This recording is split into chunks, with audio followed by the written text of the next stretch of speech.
منذ اندلاع الاحتجاجات الشعبية بإيران، العالم بأسره يعيش على وقع تغريدات وتصريحات رئيس الأمريكي ترامب، اللي هي بتتصاعد حينا وبتتراجع حينا آخر.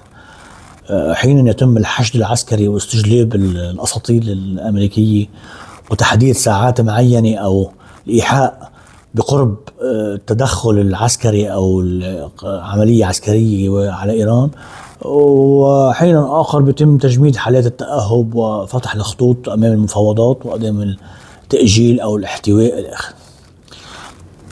هلا ما في اثنين بالعالم بيختلفوا على انه ترامب اخذ قرار منذ زمان، منذ ان دخل الى السياسة بإزالة النظام الإيراني من الوجود.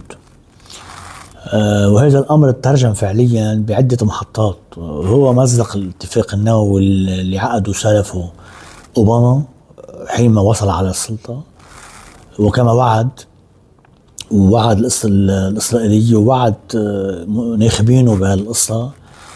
والأمر الآخر العقوبات اللي هي متصاعدة عنده أو متزايدة على إيران بهدف خنق هذا النظام والمساهمة بانهياره.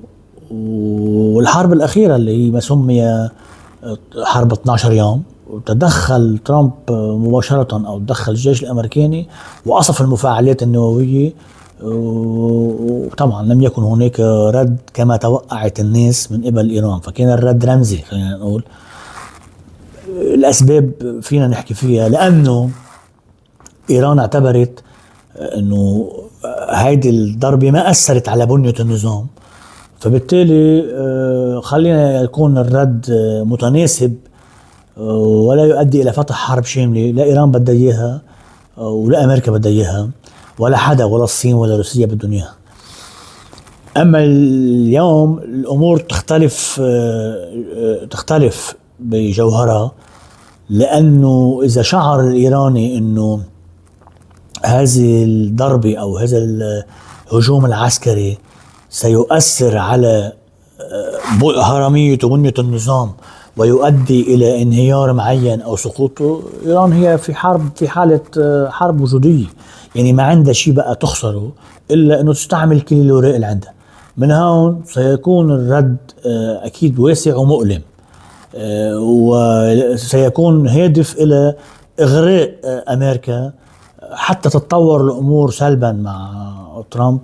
طبعا تتطور سلبا مش عسكريا، مش عم نحكي بمين بده يهزم الثاني عسكريا، وإما المراهنة على أحداث أو إيقاع خسائر كبيرة إن كانت اقتصادية على مستوى النفط والممرات المائية والى آخره، وإن كان على صعيد الإيقاع قتل بالعسكر الأمريكي.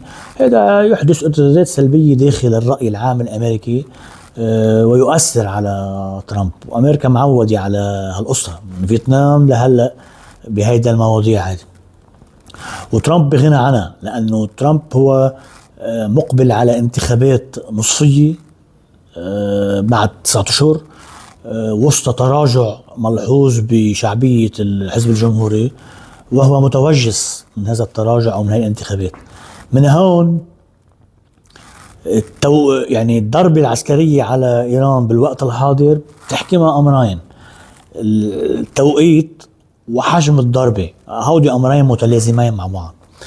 إذا تقرر التوقيت اليوم، أنا باعتقادي ستكون الضربة محدودة، يعني منا شاملة نوعية أو مستوى اغتيال قيادات كبيرة، حتى يمكن المرشد لتسمح لترامب باستثمار هالحدث دون تلقي خسائر بالجانب الأمريكي تأثر أكثر سلبيا على شعبيته بأمريكا، مثل ما عمل بفنزويلا. إنما فنزويلا أكيد، يعني إيران مش فنزويلا ولا سوريا، والكل يدرك هذا الأمر.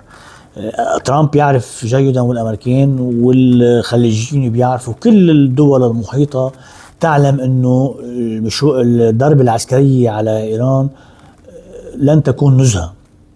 فهي بالآخر التفكير يجري بالرد وليس بالضربة، لأنه الضربة بإمكان أمريكا أكيد بأي لحظة توجه ضربة مش بس لإيران، حيالله دولة، ولكن الرد هو اللي يعول عليه انه هل سيكون الرد حجم الرد، شو بده يعمل تداعيات بامريكا وعلى الرئيس الامريكي. في حال قرر الضربة ستكون بالوقت الحاضر حسب اعتقادي هيك، انما الضربة الكبيرة او الموسعة قد تكون تخدم ترامب انتخابيا قبيل الانتخابات، يعني على مقرب معه الانتخابات.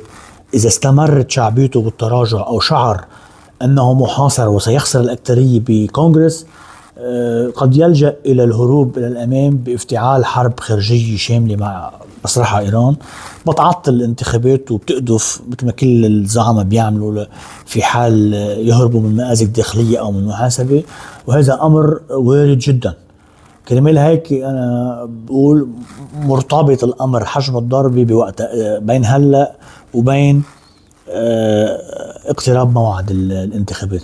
هلا فينا نقول انه ترامب ما بيهوى، مش ما بيهوى يعني ما عنده رغبة التورط بحروب كبيرة، لأنه يدرك جيدا أو يعرف أنه هيدا بمثابة الإعدام السياسي داخل أمريكا، لأنه أمريكا بتتأثر بهيدا على حروب الاستنزاف والخسائر، إن كانت على الصعيد المالي والاقتصادي، خصوصا أنه الأسواق بحالة ذعر اليوم بالمشاكل اللي عم تصير، وإن كان على مستوى حصد القتلى، والكل بيعرف يعني عندما تبلش يوفد العسكر المقتول على أمريكا هذا يسبب أزمة كبيرة بالرأي العام الأمريكي.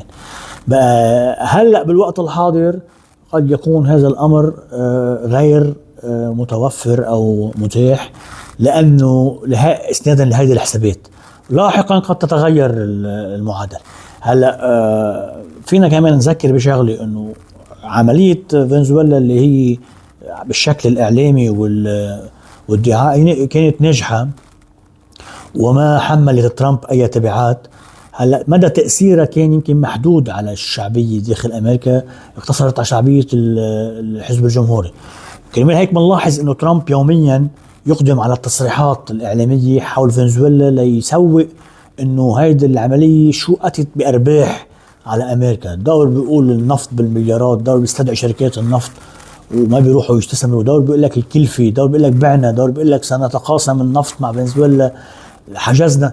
يعني لهلا فعليا على الارض الواقع ما في بعد شيء تحقق من هالوعود المالية المضخمة.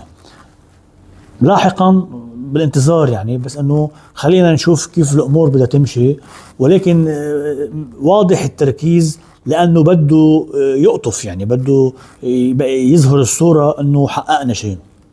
ومن هون تناسبا مع هذا الامر بايران هلا بعد حفلة التهويل الكبيرة، وحتى لا تشوه صورة ترامب الرئيس يسمي حاله الملك انه يقول ولا يفعل، قد يكون هناك توجه باتجاه ضربة عسكرية محدودة تستتبع مثل ما قلنا رد إيراني متناسب معها، لأنه مصلحة إيران معروفة، يعني ما حدا بده الحرب الشاملة والكبرى، لا ظروفها ولا إمكانياتها ولا شيء بيقدر يدفع بهالاتجاه.